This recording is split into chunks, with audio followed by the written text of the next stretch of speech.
अस्सलाम वालेकुम वरहमतुल्लाहि वबरकातुहू। बेशक औलाद अल्लाह ताला की बहुत बड़ी नेमत है। जिनके पास औलाद है उन्हें अल्लाह ताला का शुक्र अदा करना चाहिए कि अल्लाह ताला ने उन्हें इतनी बड़ी नेमत दी है। अगर आप बेऔलादी की वजह से परेशान हैं और सारी रिपोर्ट्स वगैरह करा चुके हैं और सारी रिपोर्ट्स नॉर्मल आती है तो ये वीडियो सिर्फ आपके लिए है। वीडियो को एंड तक देखना। तो औलाद अल्लाह ताला की बहुत बड़ी नेमत है और जिनको अल्लाह ताला औलाद की नेमत नहीं देता है वो इसकी कदर जानते हैं कि औलाद अल्लाह ताला की कितनी बड़ी नेमत है।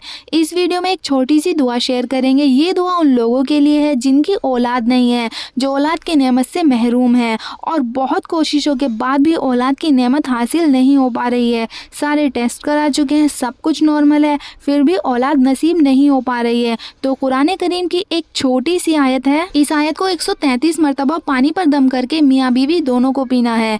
जिस भी मुसलमान को औलाद नसीब नहीं हो रही है वो इस अमल को जरूर करें। देखो, औलाद देने वाली ज़ात तो अल्लाह ताला की है। अल्लाह जिसको चाहे बेटा दे दे, जिसको चाहे बेटी दे दे, जिसको चाहे बेटा बेटी दोनों दे दे और जिसको चाहे अल्लाह ताला औलाद की नेमत से महरूम कर दे। तो मांगना अल्लाह से ही है, देने वाली ज़ात अल्लाह की ही है। तो यकीन के साथ इस अमल को करना है। कुरान करीम की ये आयत है और हमारे बुजुर्गों का बताया हुआ अमल है। कुरान करीम की आयत में बड़ा असर होता है और इस यकीन के साथ इस अमल को करें कि इंशाअल्लाह इस अमल को करने पर अल्लाह ताला को हम पर तरस आएगा और अल्लाह ताला हमको औलाद की नेमत से नवाज देगा। और इस अमल को पूरे यकीन के साथ करना है और ये कुरान की आयत है, ये हम आपको पहले ही बता चुके हैं। करना सिर्फ इतना है कि फजर की नमाज के लिए उठें और फजर की नमाज पढ़ने के बाद 133 मरतबा इस आयत को पढ़कर पानी पर दम करना है और उस पानी को बीवी को भी पीना है और शोहर को भी पीना है।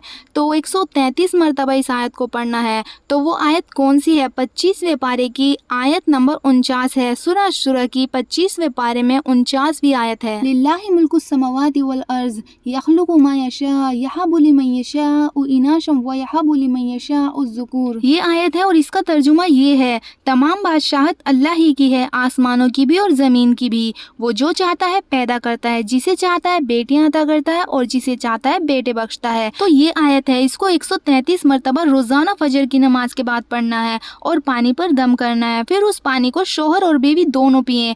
इंशाअल्लाह अल्लाह ताला औलाद की नेमत से नवाज देगा। तो दवा के साथ साथ इस दुआ का भी अमल शुरू करें तो इंशाअल्लाह औलाद की नेमत आपको हासिल हो जाएगी। यकीन के साथ इस अमल को करना है और सब्र करना है, मायूस नहीं होना है। और आपको तो ये पता ही होगा कि सब्र का अजर कितना बड़ा होता है, तो बिल्कुल भी मायूस नहीं होना है। जिन लोगों के औलाद नहीं है, शादी हो गई है और शादी को 1 साल हो गया, 2 साल हो गए, 3 साल हो गए, यहाँ तक कि 10 साल हो गए, फिर भी औलाद नहीं हो रही है, सब तरह के इलाज करा लिए, परेशान हो चुके हैं, मायूस हो गए हैं। और ऐसे लोग भी हैं जिनके बेटे ही बेटे हैं, बेटियां नहीं है, या बेटियां ही बेटियां हैं, बेटे नहीं है। सब कुछ अल्लाह के इख्तियार में है।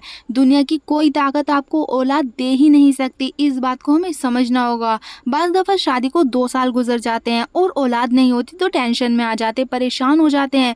तो टेंशन लेने की ज़रूरत नहीं है क्योंकि ये हमारे हाथ में नहीं है। अल्लाह जिसको चाहता है औलाद देता है और जिसको चाहता है नहीं देता है। हो सकता है अल्लाह ताला आपको आजमा रहा हो। बाज़ दफ़ा औलाद देकर अल्लाह ताला आजमाता है और बाज़ दफ़ा औलाद लेकर आजमाता है। बाज़ दफ़ा बेटियां ही बेटियां देता है और बाज़ दफ़ा बेटे ही बेटे देता है और बाज़ दफ़ा कुछ भी नहीं देता। देखो, ज़िंदगी में मुश्किलें तो सबको आती हैं लेकिन इन मुश्किलों पर सब्र करना हमें नहीं आता।